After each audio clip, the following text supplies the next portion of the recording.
Before we jump into this very challenging passage, let me introduce myself because I do see some visitors here this morning. So my name is Justin. I serve as our associate pastor, and so just want to welcome you, especially if you're visiting for the first time.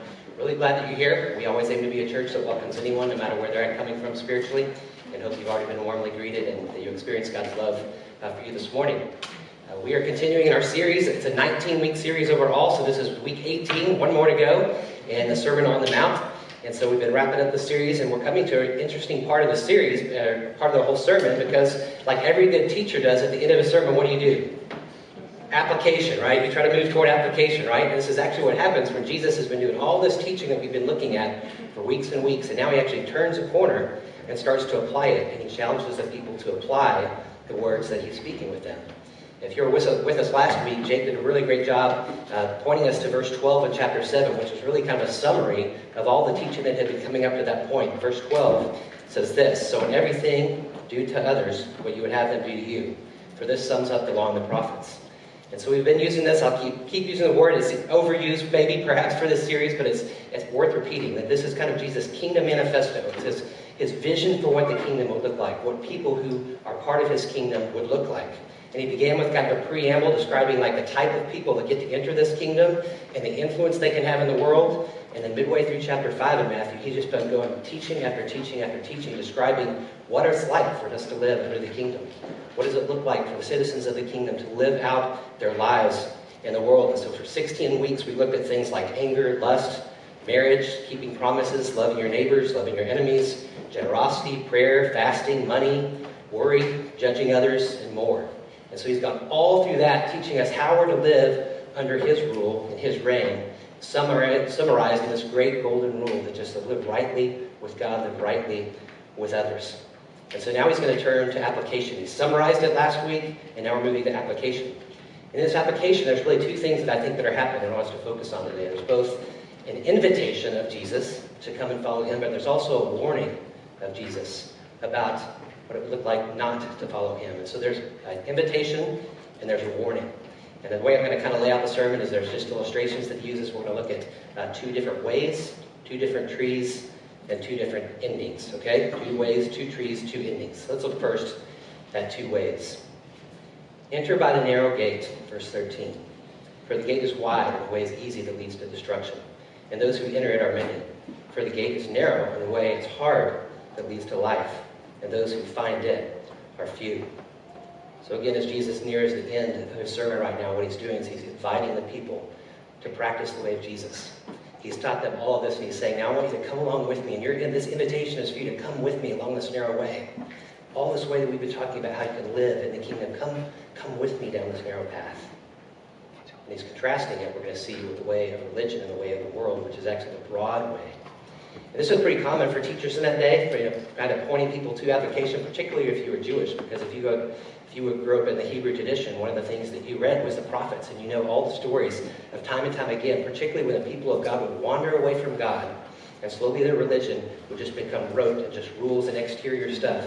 God would raise up prophets, and the prophets would challenge them, often with very long sermons like Jesus is giving here, and often at the end of their sermons, they would say, what we're going to see Jesus saying here, like, there's a fork in the road, guys. You're going to choose this way, you're going to choose this way. Like consider Moses. And Moses' famous sermon at the end of the book of Deuteronomy, when he's gathered all the people just about to go into the promised land, and he's reminding them of all the curses that will come from walking away from God and all the blessings that will come from following him. At the end of his sermon, he says this: "I set before you life and death, blessing and curses. Now choose life so that you and your children may live, and that you may love the Lord your God. Listen to his voice and hold fast to him. There on the mountain with all the people of Israel, choose today." There's a path of life, there's a path of destruction. Choose life, I urge you. Or his predecessor, or his one who followed him rather, was Joshua. Joshua, near the end of his life, the people had started to wander away from God and were worshiping other gods, and so he calls them all back together, and he challenges them, like, I'm putting a fork in the road, guys. Let's follow God, not idols. At the end of his famous sermon, he says this: "As for me and my household, we will serve the Lord." Fork in the road, man. I'm telling you which way I'm going. Follow me. Come with me. Or Samuel did the same thing at a time when the people of Israel had wandered away and started worshiping idols. They were captive by the Philistines. He calls them all together. He gives a dramatic sermon calling them to follow God again. And he ends the sermon this way: "If you're returning to the Lord with all your hearts, then rid yourselves of foreign gods and ashtoreths, and commit yourselves to the Lord and serve him. and him only, and he will deliver you from the hands of the Philistines.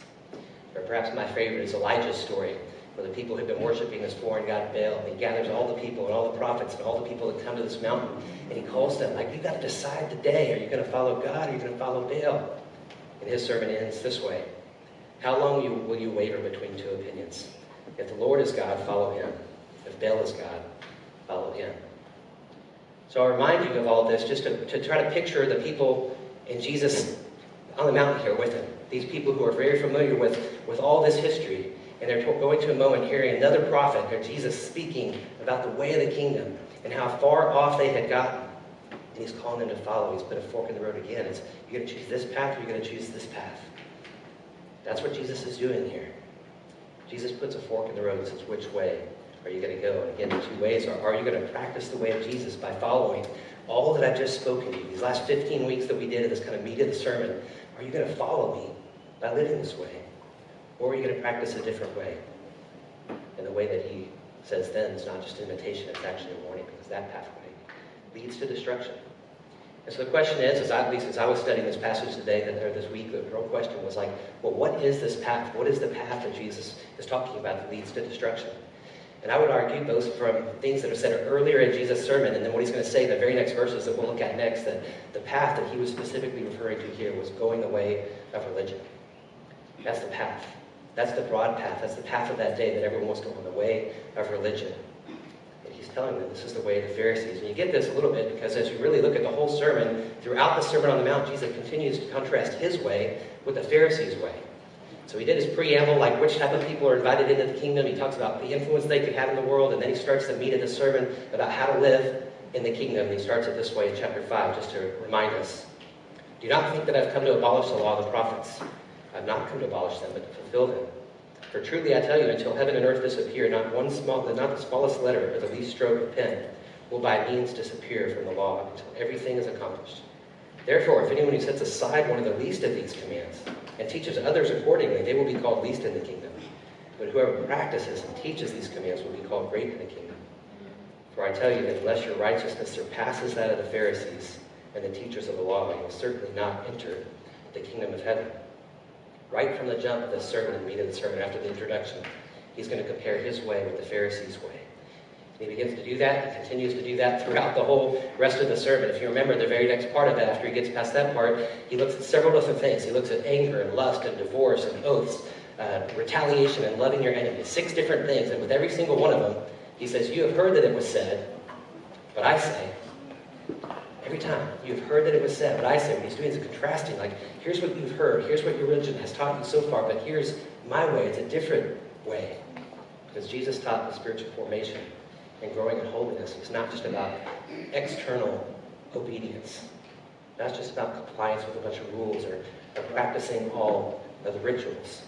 It was about something in your heart. It was about internal change. That's what Jesus was saying, comparing himself to the way of the Pharisees, the things they'd heard.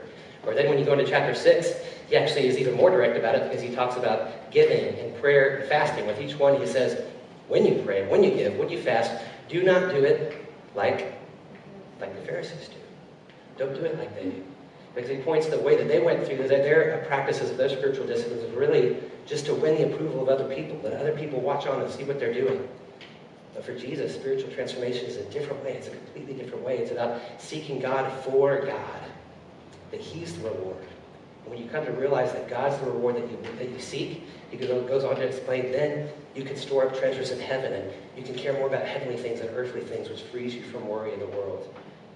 And then while it doesn't necessarily point directly to the Pharisees in chapter 7, we're pretty sure that he's talking about them when he says, don't judge other people. Don't look at this, you got the sawdust in your eye. Don't look at, you've got a plank, or sawdust in someone else's eye when you've got a plank in your own eye. Don't judge. Because Jesus is saying the way of spiritual formation by my way is one of self-reflection. It's one of humility. Very different from the way of the world and the way of religion. And Jesus was contrasting this throughout the sermon. So it's my opinion that when he talks about this broad way, what he's talking about is a broad way of religion. And he's saying right now, you've got to decide. You've got to decide, are you going to go the way of religion, or are you going to follow me in this new way that I'm proclaiming to you right now? And the same invitation awaits us today. It's the same invitation that he would make. So let's take a minute to think about the way of religion, what it meant for their day and what it meant for our day. We get a pretty good picture of what I've already said, but in the same way that Moses and Joshua, Samuel, and Elijah spoke to their generation, Jesus is raising up to say, you guys have gotten way off track. You've gotten really off course in your understanding of who I am and what it means to follow me. Jesus is saying, I'm going to teach you a new way. Because for them it had become all about external obedience. It became about just doing the things you were supposed to do and following the rituals.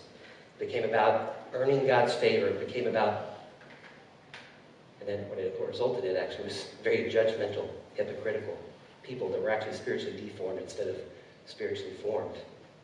That was the broad path of that day. In a very religious culture, when Jesus was speaking to people who were all from that faith, that was the way that they knew and what they thought. That was the broad, and though it sounds hard to us, for them, that was the easy way, the normal way to go, and he's calling them to something different. I know this could have been the case for some of you. Some of you may have been the type of people that grew up in a Christian culture. Maybe you were raised in church, maybe your family was raised in the church, and I know there's some of you that I know your stories. You would actually say this might have been true for you as well, that you grew up in a culture, whether your own family or your spiritual family within your church, that just they mainly focused on your external conformity. Follow the rules. Do the things that you're supposed to do. You will do this, you will do that. Here are the rules, and here are actually some extra big rules that if you break these, then you really don't belong anymore. You're outside of it. They didn't maybe speak to your heart when you were struggling with an issue. You didn't have a pastor or a leader who could help you get to maybe the root or the heart of maybe some of your doubts or your struggles or your addictions. Maybe you didn't hear people talk about spiritual formation the way that Jesus did, about something needing to take place inside of you from the inside out instead of just compliance externally. I know some of you grew up that way, and you maybe can relate and say, yeah, that's the way of religion. I've experienced that. I want to go the way of Jesus instead. I would also argue that maybe what's maybe a little bit more common for us, if I'm trying to take what was Jesus' main group of people he was speaking to, I would say for us it's a little bit different because we grew up overall in a far less religious culture, particularly those of us who didn't come to faith like as a child or through our families. And I would say for those of us, the broad way is actually the way of the world. The broadest way that we have in our society right now is to move the way of the world. That is the broad, and that's the easiest path. You know what's unique about the way of the world? The world would say something very different. Because the way of religion says, conform, conform, conform. Do these exterior things. But the way of the world says, don't conform. Don't conform to anything. You be you. You be you. Be true to yourself. Some of you may have been taught by parents, by teachers, and even by religious leaders that you should not conform to anything except your own desires and the passions that you have within you. Because after all, you know yourself better than anyone else. Just be true to yourself. And this, I believe, at least in our culture, for many of us, if we didn't grow up in a Christian culture, that is the way of the world. And that's the easy and broad way that we can go down today. So Jesus' invitation is an invitation to us. But it's also a warning for us today that he invites us to follow him down a path very different from those two roads of religion and the world. Because I think Jesus knew something. He knew something about the destruction of the path of religion. People that are headed down the religious path, they're going to perform their religious duties, but they're going to at the same time grow more and more mean, more and more judgmental. They're going to perform their religious duties, yet they're going to harbor secret sins within themselves. They're going to perform their religious duties, but they're going to do them just to try to get God somehow in their favor. And when God doesn't play in their game, they're going to grow bitter toward God. People that have that destructive path, they're going to perform their religious duties just to impress others, and even to maybe somehow get authority over them in some way.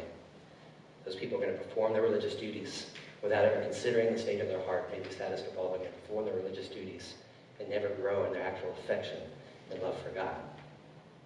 That's a destructive way of religion.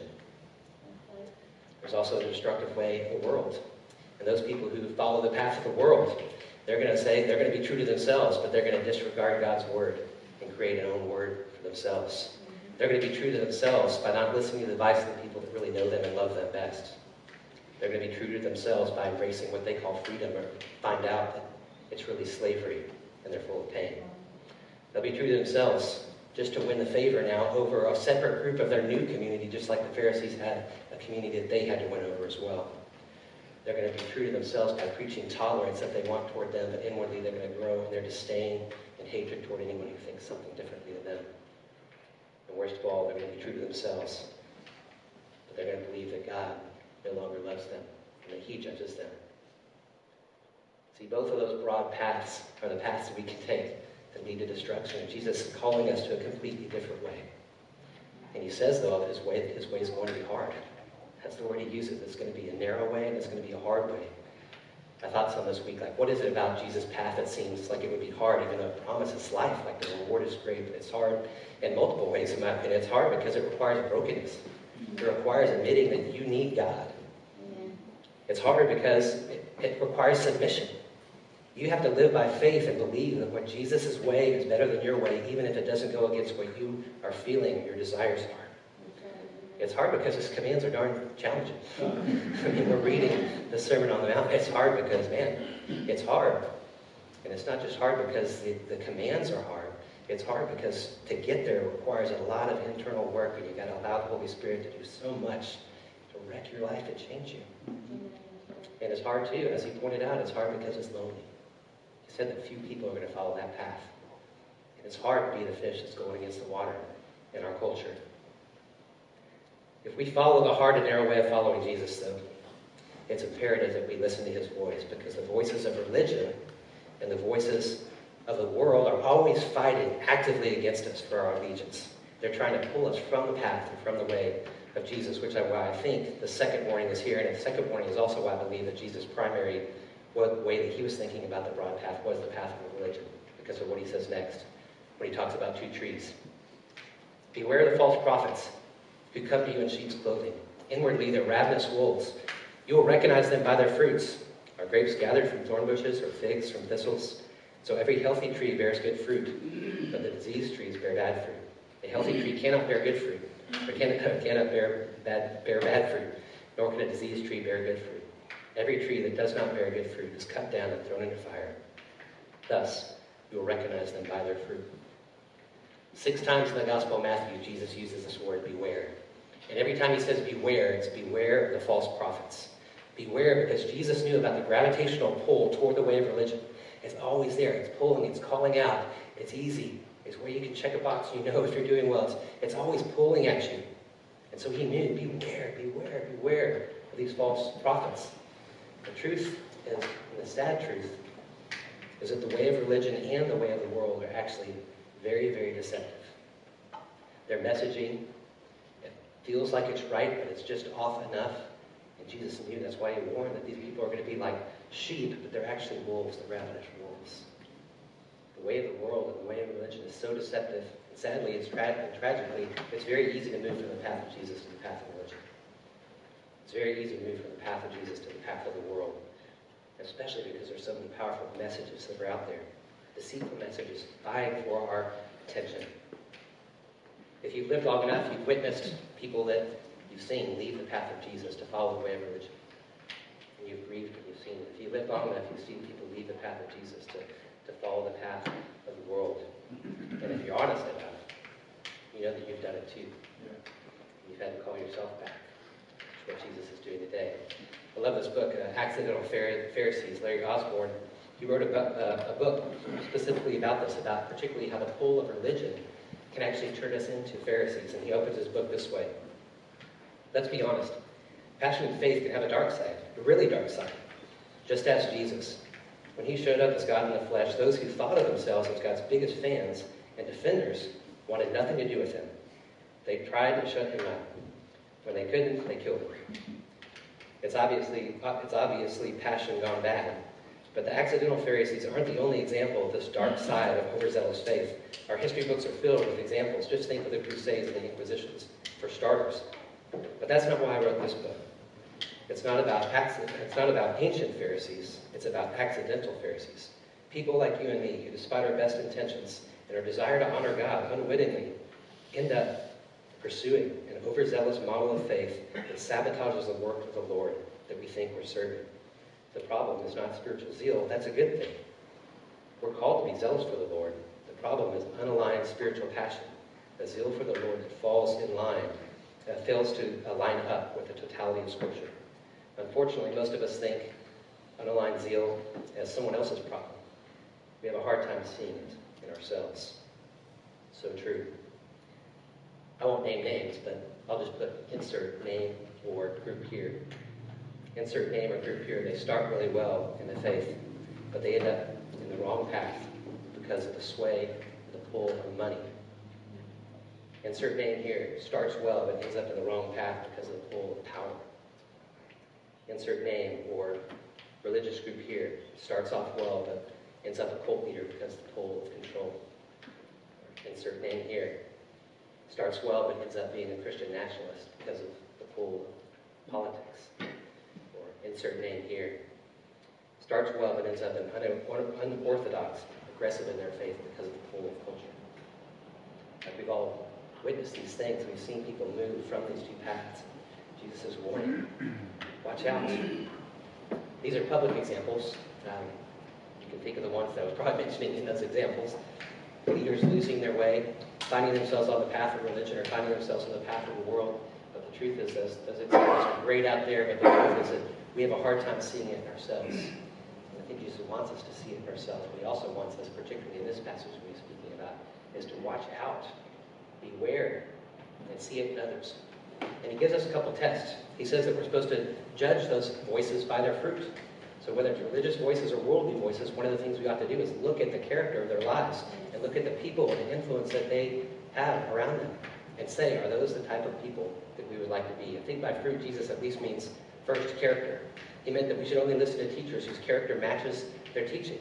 People who practice what they preach, who have the character, have the fruit of the Spirit that Paul describes. Love, joy, peace, patience, kindness, goodness, gentleness, self-control.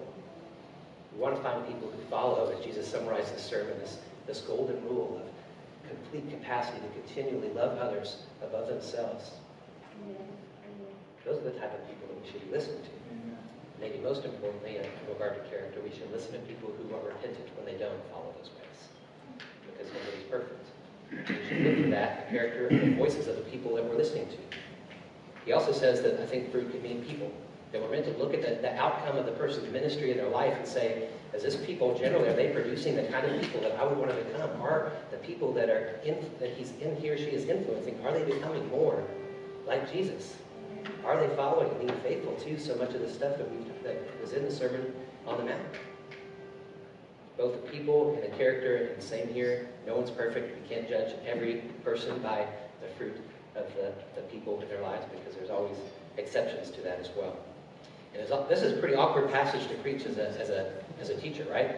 So I've got to be honest and say, welcome. Yes, you should apply this to me and apply it more to Jake.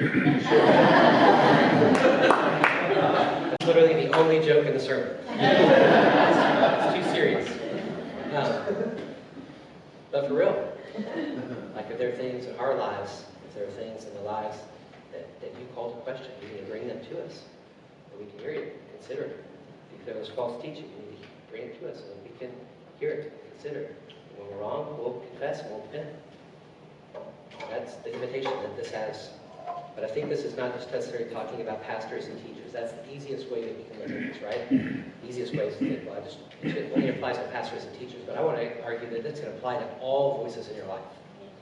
Especially now. We can all plug in a podcast and listen to anything we want at any time. We can follow any news channel we want to at any time. You know, weird sounds happening. I'm going to carry on.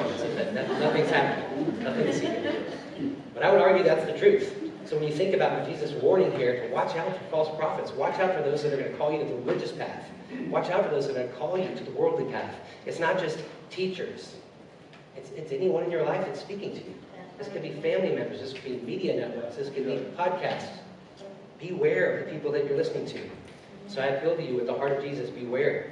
There are religious leaders and communities of people out there who want to pull you off the path of Jesus. I want you to judge them by their fruit and flee those who are false teachers. There are false teachers in our day who will lead you down the path of self-righteous and unorthodox, progressive, a Christian nationalist, the health wealth believer. Those voices are out there. Beware.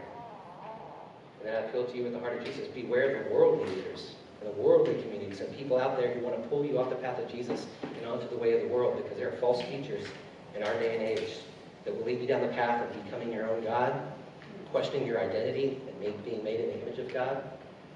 They'll try to get you to proclaim that you're free when you're not free, when actually the freedom they're proclaiming is actually slavery. They'll have you reject the people that know and love you best to win the favor of those who don't. And the list goes on and on. So So beware. Jesus means it. You know what? We need each other to do this too. Because part of the beware, and part of the way that we can judge fruit, is we can help each other discern the voice of Jesus apart from the voice of religion and the voice of the world. We need each other. And I thought about taking a whole little divergent in the sermon to talk about so many passages, because so much of the New Testament, when the early apostles are writing the churches, almost all of the books have some component about discerning the truth. And watch out, watch out, watch out. They're taking the words of Jesus and saying, we still all need to be watching out. We need to watch out, actually, together as a community. We need each other. So I just want to point us to one. In 1 Thessalonians chapter 5, Paul would write it this way. Do not quench the spirit. Do not treat prophecies with contempt, but test them all. Hold on to the good and reject every kind of evil. Meaning with all the messages and stuff that we receive, it's the best thing that we can do is to be in a community. As a church here, in smaller groups, and tighter groups, and in Midtown communities, be a place where we discern all the messages that we're receiving in the world, discern them together, and we do what this passage says. Reject the bad. Hold on to the good. Let's pursue this together. You hear us say it, we've got it on a little sign over here, that our desire is so strong. We want to follow the way of Jesus together in Austin. That together is important. We want to follow the way of Jesus, and we need each other to help us reject the messages of the world, reject the messages of religion, and practice the way of Jesus together. I want to let you know, too, that our elders and our staff, our women's leadership team, we take this very seriously. Like, we want to be on the path of Jesus, and we want to call all of us to the path of Jesus. And stay on that path together in Austin. Soberly, Jesus ends with what I'll call two endings. Not everyone who says to me, Lord, Lord, will enter the kingdom of heaven, but the one who does the will of my Father who is in heaven. On that day, many will say, Lord, Lord, do we not prophesy in your name, cast out demons in your name, do mighty works in your name? And I will declare to them, I never knew you. Depart from you, workers of lawlessness. Very sobering passage, right? Jesus speaks to the tragic end of those who've taken the wrong path. They've taken the broad and wide path. They've taken the way of religion. They've taken the way of the world. And in the end, they've not really been known by the Father. Remember the two paths again. I just want to draw us back again, because these are the two ones that Jesus was trying to draw. The Pharisees' path. Again, it was one of external conformity. It was one of hypocrisy. It was of religious duties and doing their acts, looking for rewards from others. It was one of judgment. It was one of exclusion of God. It was one of trying to earn God's love by what you do. Jesus' path is laid out in the Sermon on the Mount is very different. It's one of transformation of the heart. It's one of integrity. It's one of private religious acts where God himself is the reward. It's a way of self-reflection and inclusion of others. It's receiving God's love and following him through grace and by faith. But tragically, he says that some people are going to find themselves on this other path. It is one of the most terrifying warnings in Scripture, I believe. But it's found here in the Sermon on the Mount, which we continue to say, this is Jesus' master's sermon. And at the very end, when he gets to the point of application, what he says is this haunting truth. You can be on the wrong path. He's warning them. Come. Here's the invitation. Come follow me. He's warning them. Be careful who you listen to. Be careful the voices in your life and into your allowing in, because they can take you right off the path. Be careful. Beware. We need each other to stay on this path. Amen. Speaking as your pastor, I don't believe that Jesus shared these words for us to constantly be questioning our salvation and wondering about that. So many other times Jesus speaks about the fact that he's not going to lose any of his own. He speaks about no one being able to be plucked from the Father's hand. I don't think this is what we're meant to do. But I do think it's meant to sober us up, to take a long, hard look at who we've been listening to. And are they pulling us toward religion or the world? Or are they pulling us to the way of Jesus? Warning reminds us to be wise, to consider who we're listening to and what path we're on. And so as Jesus kind of comes to the point of application, I think it would be fitting that I do the same, that we ask you now to apply that specifically depending on where you are. For those of you, first let me speak to those of you who maybe yet to put your faith in Jesus. Maybe you're investigating Jesus, you've been thinking about it, or you're here for the first time at church and you've never been to one in your life. Can I just speak to you for a moment and just say, Jesus is the path to life. Amen. Choose to follow him today. Like you can right now in your heart to say, Jesus, I want to follow you. I've been following the way of the world and following the way of religion, and I want off. I'm out. I want to be on your way. He'll respond to that. He'll invite you into his kingdom, and he'll walk with you down his new, hard, and narrow way. Let me speak to those of you who are prone to religion. You might find yourself on the religious path. Religion and listening to voices that are making you more prideful and more judgmental. And Jesus' path of grace is so much better. His inward transformation that he offers you, the way that he wants to make you new from the inside out, is so much better. It's so much better than trying to perform religious acts and try to win the favor of other people by what you do. Just choose the way of Jesus and take his path. And for those of you who find yourself in the world, or the path of the world is the one that you find contending for your soul, let me just say that the way to Jesus is the way to true freedom. True freedom is not found in what the world's offering. It's a trick. It's slavery. True freedom is found in him. And so would you choose today to say, yes, I want to follow the path of Jesus. True freedom is found in him. I'd like those who are distributing communion to go ahead and begin to pass out the elements. And as I do, I want to give us time here at the end of worship to reflect. One of the things that Paul wrote when he was writing the Corinthian church, talked to them about the way that they should receive communion. He wrote this: everyone ought to examine themselves before they eat of the bread and drink of the cup. It's a good thing to do sometimes. We do communion in different ways and emphasize in different ways, but today I'd like us to heed that warning that Paul gave to the Corinthian church, that there's a time in receiving communion where it's good just to reflect. And so while the elements are being passed, you have to go ahead and pass them out. When you receive them, I'm just going to have us have a moment or two of silence. Isaiah's going to play a little bit behind us just to provide some music, but I want you just to go to God and think about the path that you're on. Think about the path where you like to be, and think about the offer of Jesus, the invitation, and the warning of Jesus. Consider what ways you might be pulled toward worldliness or pulled toward religiousness. Consider how great it would be to follow Jesus' way. We have a kind of silence. I will close it in prayer here after the elements have been received. Spend some time in reflection.